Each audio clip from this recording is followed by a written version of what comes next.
Have you ever mistaken persuasion for care? That's the trick. The most effective sales pitches don't feel like sales. They feel responsible, thoughtful, even protective, because we've all walked into something that looked completely wholesome and halfway through realized, oh, this is a sales pitch wearing a cardigan. That happened to me this week. And it wasn't loud. It wasn't pushy. It was subtle, which is exactly why it matters. The hardest things to name aren't the obvious red flags. They're the moments that look kind, sound trustworthy, feel well-intentioned, and still, something in you tenses. Not alarm, not suspicion. Just your spidey senses going, do I really trust this? That sense, that's discernment. And it sharpens with time. And if you're willing to listen, this is Caffeine and Clarity. Discernment. Not just trust, not cynicism. The ability to listen closely, to ask better questions, even when the person in front of you seems sincere, especially then. This episode is for the person who believes she chooses freely, but is brave enough to ask, am I? For the one who trusts her mind, but who hasn't trusted her intuition in a while. For the one who keeps trying to get it right and is ready to ask, right for who? This week I took my daughter to this tween skincare and makeup event. It was put together by a parent. Really gracious, really sweet. And I honestly thought, this is going to be one of those gentle conversations about skin, about how your face doesn't need fixing at 12, how everyone is different, how you don't need to look like anyone else. Just a little coming of age softness. And I was kind of excited because 12 is such a tender age. It's that age where they start looking in the mirror differently, like they're meeting themselves for the first time, but through a very loud world. And as a mom and as an esthetician, I've had these conversations with my daughter. But I also think that it matters when girls get to hear it around other girls so that they know that they're in this together. And then I get a request, an online form, not just for my daughter, for me too. Questions like, what do you think about this cosmetic brand? What skin type are you? And I just eye roll like, oh, okay. So this is going to be that kind of event. And I felt that quiet deflation because I hoped it wouldn't turn into a sales thing. But we go anyway. The girls are sweet. The moms are kind. We stayed. We listened. And yes, it was a marketing funnel with blush and a very pretty smile. And listen, I'm not mad. I'm not here to drag anyone. The presenter was nice. The family is lovely. The kids are darling. But I could feel something in me tighten. It wasn't the makeup. It was the narrative. That subtle shift from let's talk about your skin to let's talk about this brand. And those are not the same thing. Not even close. So the presenter starts talking, and again, lovely. Truly, she really was. Warm, caring. She believes in what she's sharing. And she starts explaining how this product line has been around for years, how it has natural ingredients, and how it not only meets but exceeds EU standards.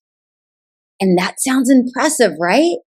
EU standards, the highest cosmetic standards. And we're taught to hear that and think, oh, safer, better, higher quality. But that's where the tension is, because the problem isn't necessarily the product. The problem is the story we've been trained to swallow, that higher standards automatically means right for you, that natural automatically means safe, that been around forever automatically means trustworthy.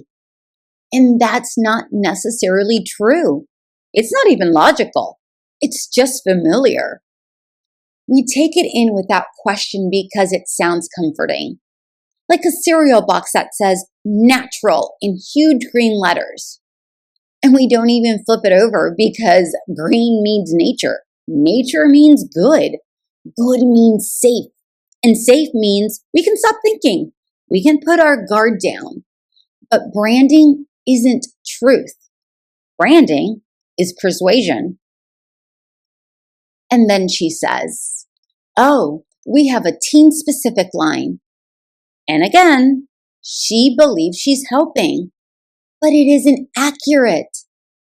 And here's where it gets uncomfortable, because most of us don't get sold through lies.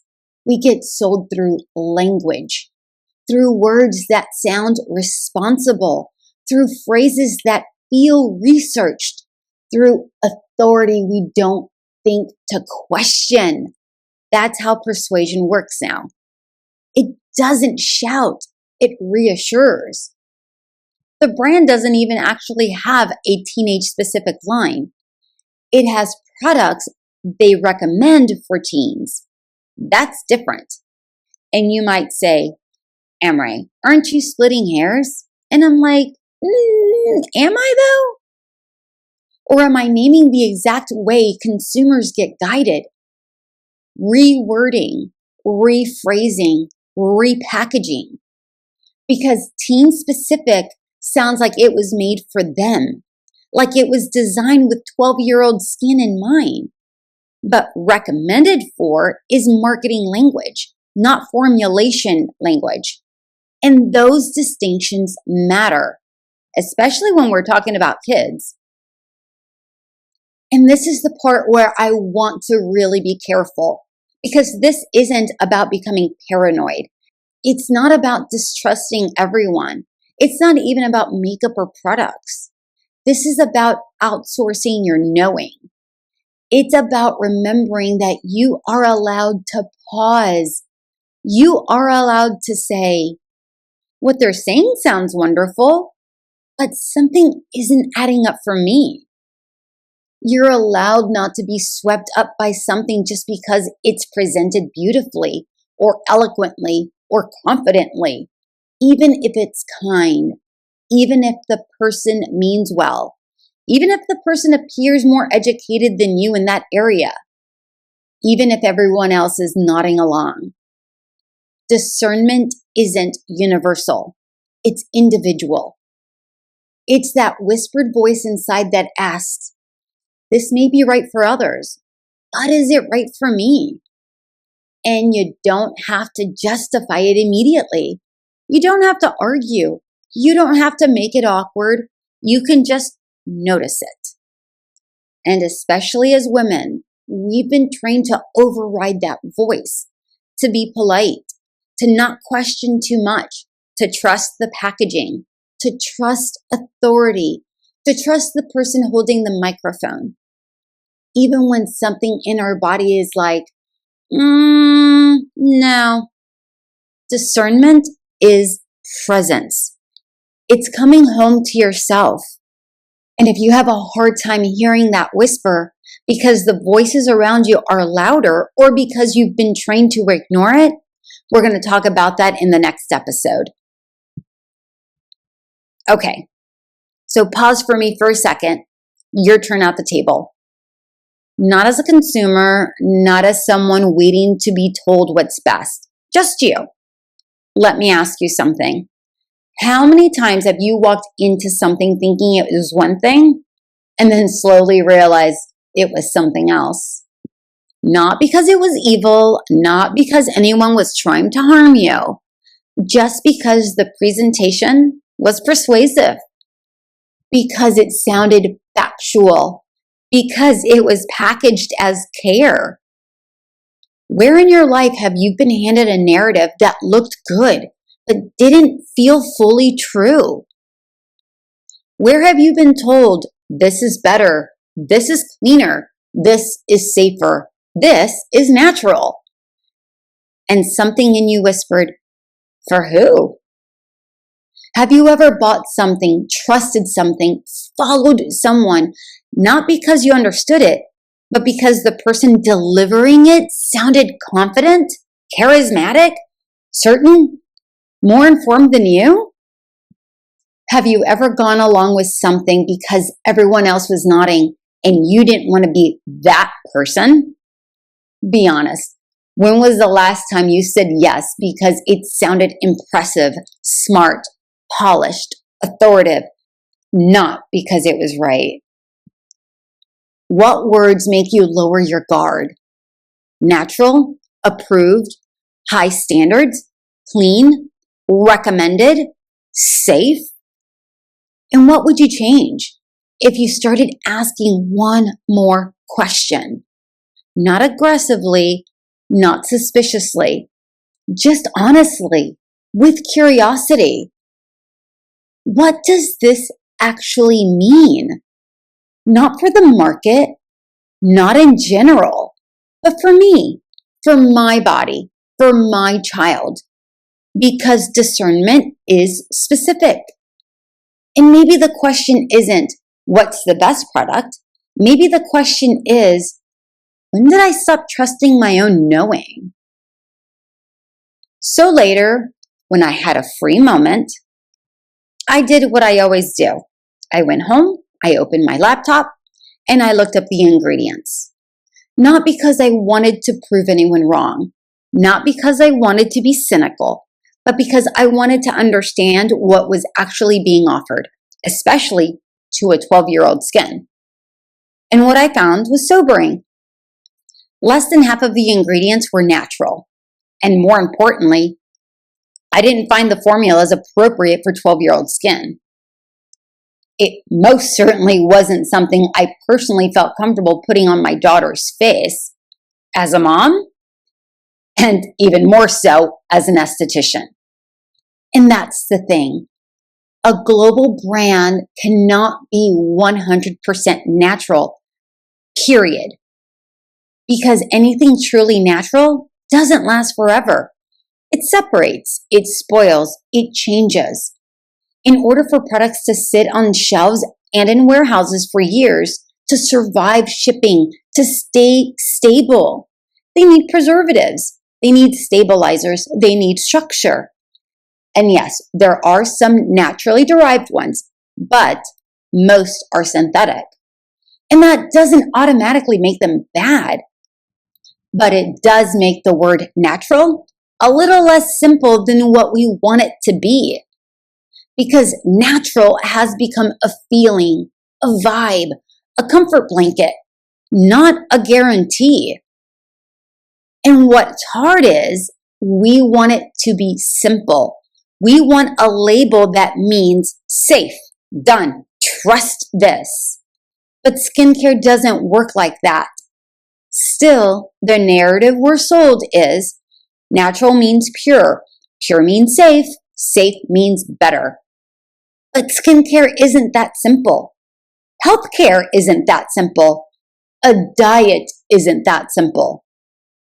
An exercise regime isn't that simple. Because what's good for one person may not be good for the next. What's clean for one person might be irritating for another. What works beautifully for an adult might be completely unnecessary for a child. And this is where it gets personal.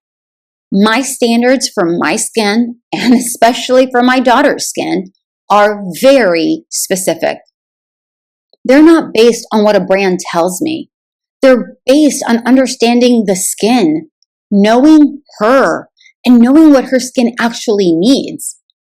And that's why I'm not splitting hairs, because these details matter, especially when we're talking about kids who are still learning how to trust themselves. And yes, people love to say, well, it meets EU standards. Okay, great. Europe does have stricter cosmetic regulations than the US. That is true. But even that gets turned into a story. Like the highest standard automatically means the right standard. And it doesn't. Japan regulates skincare almost like medicine. South Korea has intense oversight because innovation moves so fast. Australia treats sunscreen like a therapeutic product. Different places have different systems. None of them can replace the most important question. Is it right for me? Is it right for my body? Is it right for my child? Because if we don't understand ourselves, how can we outsource that knowing? How can we hand it over to a brand, a so-called professional, an influencer, or even a well-meaning person with a microphone, and assume they know better than we do? So, if something is surfacing for you today, just sit with it. Let it rise. You don't have to become an expert overnight. You don't have to distrust everything. Just start with one small thing. Pause. Ask. Listen. Come back to yourself. And if this episode made you think of someone, a friend, a sister, another mom, you can share it. Not as a warning, just as an invitation to trust your own discernment. Here's your sip of the day. Discernment is trusting the pause more than the pitch. Not the packaging, not the confidence, not the consensus. The pause. Let that one sit with you. Before we close, if Caffeine and Clarity has felt like the steady place for you, something you keep company with during your week, there are a few simple ways to support this space. You're always welcome to subscribe or leave a comment. Those small gestures help at no cost to you. And if it feels right, there's also the option to donate or visit the shop and choose something that feels like it belongs with you. Mostly, I'm just really glad you're here and grateful for the way that you make room for conversations like these. We live in a world full of beautiful packaging and presentation. Some of it is genuinely good, and some of it is just persuasive nonsense. You are not meant to live in a fog of persuasion. You are meant to live alert, not suspicious, not anxious, awake. And maybe the question isn't, what's the best product? Maybe the question is, do I know myself well enough to choose? Because your skin, your daughter, your life are not marketing demographics. It's personal. It's specific. And the older I get, the more I realize discernment isn't about having all of the answers. It's about being willing to ask, is this actually aligned with me? Even if it's wrapped up in something pretty. So tell me, where are you being invited to come back to your own knowing? If this hits something in you, especially that tension between wanting to be certain and wanting to be right, watch Unbecoming Certainty next. It's the deeper layer of this conversation. And if you recognize yourself in going along just to keep the peace, Unbecoming Reliability will probably feel uncomfortably familiar. I'll link both here. Thank you for sitting with me today on Caffeine and Clarity. New episodes every week. If this episode made you rethink a narrative that you've been handed, or reminded you that you're allowed not to respond immediately, You don't have to figure everything out today. Stay conscious inside the moment. And I'll leave you with this. What's one place in your life where you're ready to trust your own discernment again? Talk soon.